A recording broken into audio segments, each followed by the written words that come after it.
My topic is engineers can be anything and everything they want to be, and I thought it divide it in three parts. A, why I chose engineering as a profession. B, my journey and transition from being an engineer to becoming an actor. And C, the common points I see between engineering and acting. So starting off with why I chose engineering.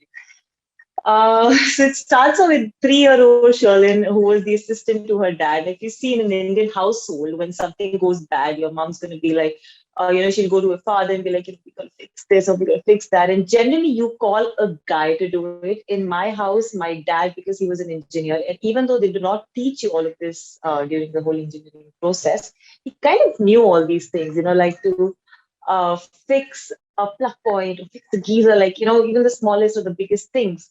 But as you all know, I come from a small town. Jammu was a small town, is still, so to have the kind of opportunity to explore this side of you wasn't very readily available, A. And B, also you come from a household where they think that, education is the most stable source of income, is the most stable source of future. Like it is less risk and, more rewarding sort of a thing. So they always pushed me in that direction. So I thought that, this is just an extracurricular thing and it's a side thing and I'm never going to get into it mainstream. So is why I don't think I ever explored that side of me while I was a child. Now, cut to college. This is where we start the transition from becoming an engineer to an actor. I joined the club and I remember going for an inter-college competition in my second semester, just first year alone. And there people from Campus Princess had come. Now, this is a sub-pageant from Femina Miss India only. And I went there for the sole purpose of competing in the college competition. But the founders or whatever, they were like, this person is kind of standing out, just ask her to audition for this. I remember getting crowned, calling up my mom, and she's like, and who's going to study? Like, we were sent you to Chennai to study and you're doing all this. And I'm like, mama, please stop it. So I went, and then there was a pageant in Bombay for about, they trained us for 10 to 12 days, and I did that. But I did not win it, of course, because there was no practice. But that kind of, I don't know, I remember shooting for like these BTS for Campus Princess and all, and just the thought of, manipulating or I don't know, tickling somebody's mind and making them believe something that you are not kind of tickled my mind too. Like that is, I think, my first introduction to acting, just to pretend to be somebody you're not. So I remember the city was, let's say, around 60 kilometers away from the campus. So taking a cab would cost you around 800 to 1200 bucks. And that was like my weekly allowance. So I would prefer taking a train. 4 o'clock college gets over. You go to Koteri station, pick up a train, wear that scarf and all because you don't want to get dusty. Go for the audition. They select you, and most of the time you're not selected. Big deal. But you come back by around 11ish, and then again wake up 6 o'clock in the morning. And most of the time, I would think that you have, as a kid, you have this FOMO of like you're missing out. Your friends are having fun after college, and you're going and doing this. But to be very honest, I think if you have the right kind of people in your life, you'd never have FOMO, first of all. And plus, I've always been somebody who wanted to look at the big picture. So missing out on all the fun and all, it comes back to you. I mean, with experience, I'm telling you, it just comes back. So cut to, I got crowned. I mean, I worked really hard. There was a time I did not even know how to wear pair of heels or do makeup, but I learned everything online on YouTube, and I got crowned as Femina Miss Tamil Nadu in 2017. Yay!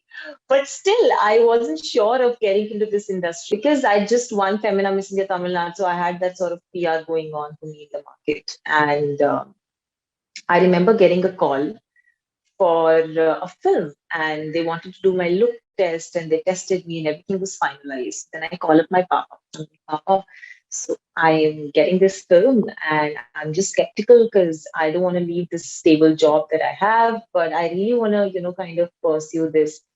And I think that moment, that conversation changed my life. Sherlin, this is in your blood. You're destined for it. Go for it. I'm like, yes, I am. And I put my resignation letter. Everybody hated me. I'm like, okay, I'm going. The sad part is that film got shelved in a week. So I did not have my job and I did not have my movie, and I was a jobless person. And it was just a very dark space. But I thought to myself that this is the time I need to upscale. So I went and joined an acting coaching center, and I practiced there. And then I did theater for about 6 to 7 months.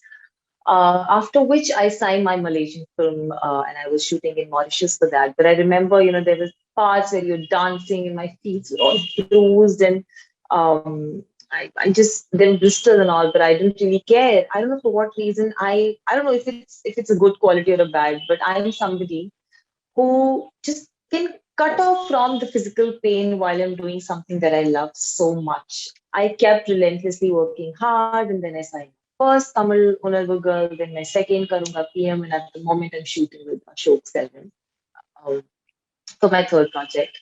So now, if you see, this entire journey is just not planned, right? I am somebody who plans everything in life, but this was a little unplanned for me because I never really thought that I would get into this industry. But it happened. It happened in the most magical way, I feel, and I kind of keep, thinking that I'm still struggling. I think success is an everyday struggle. Cut to why I think engineering and acting are two very similar professions. So when you think about an engineer, people are like, oh, that's a technical thing. And when you think about an actor, you're like, oh, that's a very artistic thing. Now, if you see on a fundamental level, both are very similar. Like engineers are innovators, they like to invent new things. And actors can also improv, like, so engineers will find a solution to any problem. We call it jugaad in Hindi, and actors improv. So they also want to justify a scene by probably doing something really out of the box on set.